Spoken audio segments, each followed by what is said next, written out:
Hi everyone, in this video we are going to talk about what is an API. So let's get into it. So APIs or application programming interface is a set of defined rules that explain how computers or applications communicate with one another. Now this definition might not be very satisfying at first, so let's take a look at an example. Consider an example of a restaurant where you as a user or customer want to have some food. Now, a very simple solution to this problem is that the restaurant allows user to directly access the kitchen area. Now, this is a very bad idea and has a major security flaw because you never want to allow users to directly access the kitchen area because it has all the resources that you have. Instead, what you want is a person, in this case a waiter, which will act as an interface between user and the kitchen area. So now what happens is that the user first sends a request to the waiter processes this request and sends this request to the kitchen area. Now, once the kitchen area prepares the food, even the kitchen area won't directly talk to the user. Instead, they will talk to the waiter, and waiter will then send the final response back to the user. In this case, the food of the user. So this is how a restaurant works, and this is exactly how the APIs also work.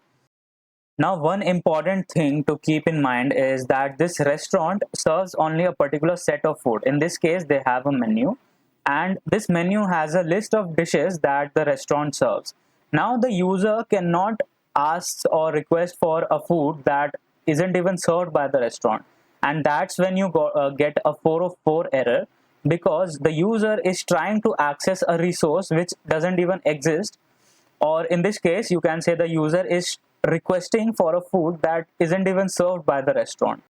So the API only provides a set of methods which can be used by the users to get access to the resources. Anything other than that will be termed as hacking, where the user is trying to access some resource which isn't even which the API isn't even providing, and that's what hacking is. So now let's put everything into perspective and see how a typical backend looks like. So this is how a typical backend looks like, where the client can send a request to the server, and this client can be anything from a website to a mobile app. Now this server can process the request of the client, and depending upon the request type, it can either retrieve something from the database, or maybe send back some web pages, or maybe send back some audio files or video files or some general files, or it can talk to other third-party services as well, example PayPal or Google Maps. Now let's take an example of any subscription based model, let's say Netflix, where they want payment services. For these, they can talk to PayPal, and the good thing about APIs are PayPal also provides a bunch of APIs to which the server can talk to. Similarly, if you take an example of Uber heavily relies on Google Maps, and Google Maps also exposes a bunch of APIs to which the server can talk to. And even your server exposes a bunch of APIs through which the client can talk to. So this is how a typical backend looks like. Now, one important thing to note here is that your server can store some information about the client. A very common example will be when you visit a website where it asks you to log in or sign up. When you visit that website again, it doesn't ask you to log in again. You are already logged in. So this is an example how the server can store information about the client in future, and this is called sessions. Now, these user sessions can be implemented in two ways. Either you use cookies and sessions, or there is something called JWT tokens. We will talk about both of them later, but for now you can simply remember that the server can store information about the client, and these are called sessions.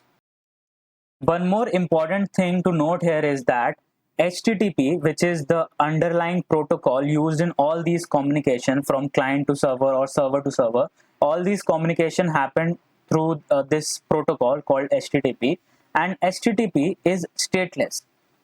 And what it really means is that each request will be treated as an independent request, as if each request is made by a completely new user. Now, which means that HTTP itself doesn't store any sessions or doesn't store any information about the previous request. So these sessions are implemented by you as a backend developer, and there are two ways to implement it. So what I really mean to tell is that HTTP in itself doesn't store anything about the sessions. So let's take a look at the things that you need to know as a backend developer. So what are the things that you need to learn as a backend developer?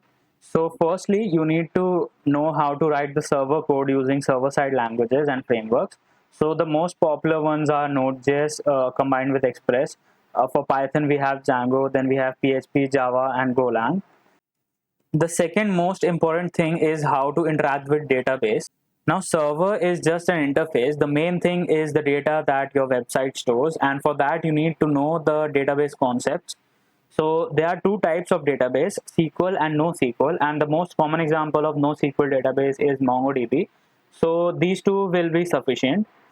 Then you need to have some knowledge about front end, namely HTML, CSS, and JavaScript.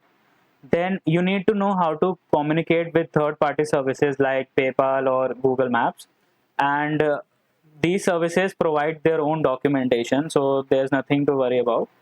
Then the last thing is you need to know how to maintain user sessions, and I already told you, we have two technologies. We can have cookies and session, and the other thing is JWT token. So these are the main things that you need to know as a backend developer. I hope you liked this video, and if you did, please like and share this video, and please subscribe to my channel.